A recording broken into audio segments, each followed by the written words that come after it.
Assalamualaikum warahmatullahi wabarakatuh. Halo semuanya.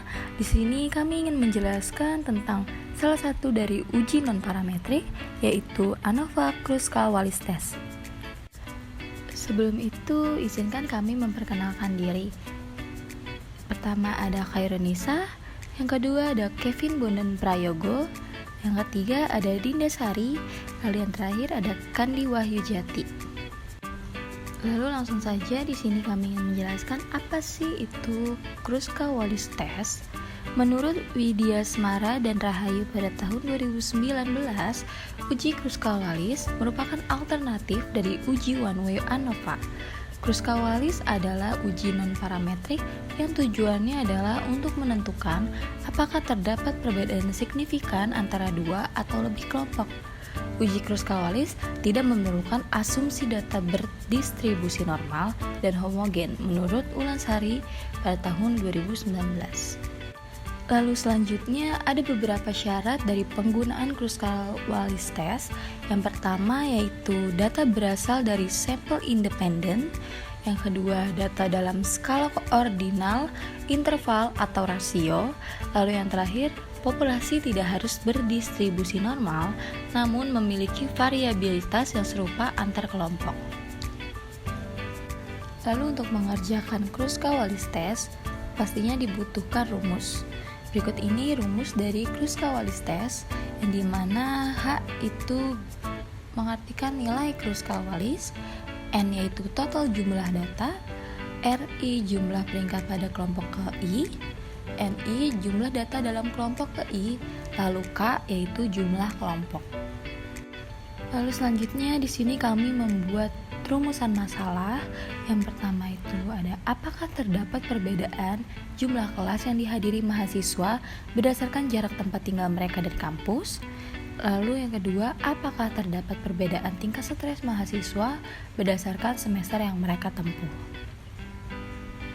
Untuk menjawab rumusan masalah yang ada, di sini ada soal pertama yaitu seorang dosen ingin mengetahui apakah jarak tempat tinggal mahasiswa dari kampus memengaruhi jumlah kelas yang dihadiri oleh mahasiswa. Untuk itu dilakukan penelitian dengan melibatkan 20 responden dengan bertujuan untuk mengidentifikasi adanya perbedaan signifikan dalam jumlah kelas yang dihadiri berdasarkan kategori jarak tempat tinggal. Lalu sebelum melanjutkan ke data yang sudah kami dapatkan, di sini ada hipotesis yaitu H0 tidak ada perbedaan jumlah kelas yang dihadiri mahasiswa berdasarkan jarak tempat tinggal. Lalu H1 terdapat perbedaan jumlah kelas yang dihadiri mahasiswa berdasarkan jarak tempat tinggal. Di sini untuk data yang sudah kami dapatkan, kami kelompokkan menjadi 3 kelompok jarak. Yang pertama ada kurang dari kilometer, lalu yang kedua ada 5 sampai 15 km, lalu yang ketiga ada lebih dari 15 km. Lalu di sini ada data yang sudah kami dapatkan setelah diurutkan. Ada 5 responden dengan jumlah kelas yang dihadiri yaitu 2. Lalu ada 3 responden yang jumlah kelas yang dihadirinya adalah 4. Lalu 5 responden menjawab 5, 3 responden menjawab 6. Lalu untuk 7, 8, 9, dan 10 jumlah kelas yang dihadiri ada masing-masing 1 responden. Dari kelompok jarak kurang dari 5 km, jumlah kelas yang dihadiri oleh responden yaitu ada 8, ada 6, ada 2, dan ada 2. Lalu untuk kelompok jarak 5 sampai 5 km, ada jumlah kelas yang dihadiri yaitu 9 kelas, 4 kelas, 4 kelas, 6 kelas, 7, 2, 5, 6, 2, 5, 5, 4, 2, 5. Lalu untuk kelompok jarak lebih dari 15 km, ada jumlah kelas yang dihadiri yaitu 5 dan 10. Lalu selanjutnya di sini untuk data yang sudah kita dapatkan, kita urutkan dari 2, 4, 5, 6, 7, 8, 9, 10. Karena 2 ada 5, berarti posisi di urutannya 2 itu 1, 2, 3, 4, 5. Dan karena 4 ada 3, maka posisi di urutannya ada 6, 7, 8, 9. Lalu karena data yang 5 ada 5, berarti ada di posisi di urutan 9, 10, 11, 12, 13.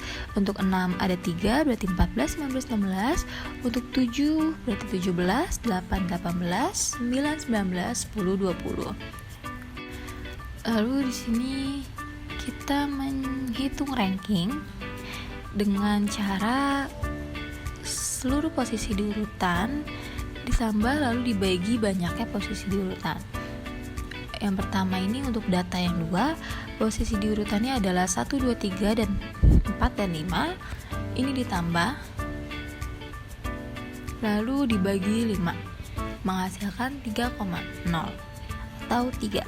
Lalu yang keempat 6, 7, 8 ditambah dibagi 3 karena jumlah dari posisi di urutannya adalah 3 menghasilkan 7.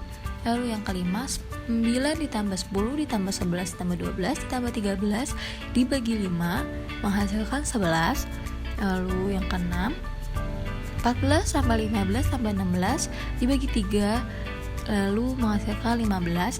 Untuk 7, 8, 9, 10 karena masing-masing posisi di urutannya adalah 1, berarti untuk rankingnya adalah sesuai dengan posisi di urutan tersebut, angka di posisi di urutan tersebut, yaitu 7, 17, 8, 18, 9, 19, 10, 20. Lalu setelah mendapatkan peringkat atau ranking, kita masukkan ke dalam tabel yaitu peringkat individu atau ranking individu, di mana tadi jarak dari kurang dari 5 km yaitu 8, 6, 2, 2. Berarti untuk rankingnya kita masukkan untuk 8 yaitu 18, untuk 6 yaitu 15, untuk 2 yaitu 3, untuk 2 lagi yaitu 3. Lalu untuk 5 sampai 15 km yaitu 19, lalu 7, lalu 7, lalu 15, lalu 17, lalu 3, lalu 11, 15, 3, 11, 11, 7, 3, 11. Lalu untuk lebih dari 15 km yaitu ada 11 dan 20. Lalu selanjutnya di sini kita mencari RI. Untuk R1 itu kita jumlahkan 18 tambah 15 tambah 3 tambah 3 yang menghasilkan 39. Lalu R2 menghasilkan 139 dari penjumlahan peringkat individu atau ranking individu. Lalu yang R3 menghasilkan 31 dari peringkat individu atau ranking individu. Lalu selanjutnya kita menghitung komponen dengan rumus RI yaitu jumlah peringkat dibagi NI yaitu jumlah data tiap kelompok. Untuk jarak kurang dari 5 km jumlah peringkatnya menghasilkan 39, lalu dipangkatkan 2 dibagi jumlah data. Untuk jumlah datanya adalah 4 yang menghasilkan 380,25. Lalu untuk jarak 5 sampai 15 km jumlah peringkatnya itu 139 yang selanjutnya dipangkat 2 dibagi jumlah datanya itu 14 menghasilkan 1373,0. Lalu selanjutnya lebih dari 15 km menghasilkan 31 pangkat 2 dibagi 2 menghasilkan 480,5. Setelah mendapatkan masing-masing komponen, di sini kita menjumlahkan keseluruhannya yaitu 380,35 ditambah 1373,0 ditambah 480,5 yang menghasilkan 2233,75.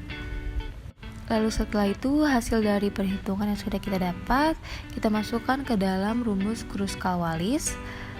Di sini N itu 20 yaitu jumlah total datanya.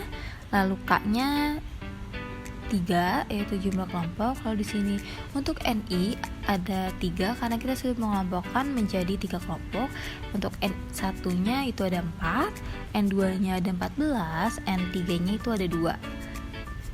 Lalu selanjutnya kita memasukkan ke dalam rumus 12 dibagi untuk N ini kan 20, berarti kita masukkan 20 dalam kurung 20 tambah 1.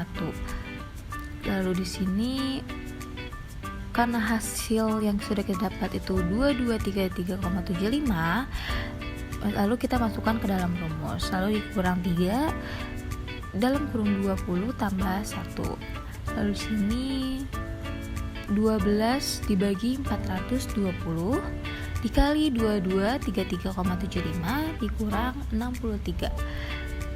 Lalu menghasilkan 63,6 dikurang 63 menghasilkan 0,6. Lalu setelah mendapatkan hasil dari perhitungan yang sudah kita masukkan ke dalam rumus Kruskal-Wallis, kita membandingkan H dengan nilai kritis. Di sini derajat kebebasannya itu di F sama dengan K dikurang 1.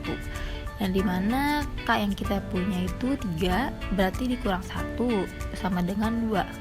Nah, nilai kritis C kuadrat itu 0,05 dengan di F2 yaitu 5,991. Di sini ada tabel dari nilai kritis C kuadrat. Karena 0,05 itu sama dengan 5%, berarti bisa kita lihat untuk di DF2 itu ada 5,991. Kesimpulan yang kita dapat dari perhitungan sebelumnya yaitu karena H 0,6 itu lebih kecil dari 5,991, maka gagal tolak H0. Di mana dengan kesimpulan itu tidak terdapat perbedaan signifikan jumlah kelas yang dihadiri berdasarkan jarak tempat tinggal. Sebelum mengakhiri dari penjelasan ini, ada soal yang bisa kita kerjakan bersama, yaitu seorang dosen ingin mengetahui apakah tingkat stres mahasiswa berbeda berdasarkan semester yang sedang mereka tempuh. Penelitian ini melibatkan 20 responden untuk mengidentifikasi apakah ada perbedaan tingkat stres yang signifikan antara mahasiswa pada semester awal, menengah, dan akhir. Nah, penelitian ini bertujuan untuk memahami faktor yang mungkin memengaruhi tingkat stres mahasiswa selama menempuh pendidikan.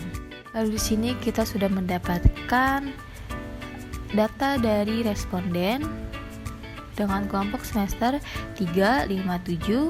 Untuk tingkat stres dari semester 3 yaitu 7, 6, 8, 4, 3, 5, 9, 8. Dan untuk tingkat stres dari kelompok semester 5 yaitu 5, 6, 4, 8, 7, 4, 3.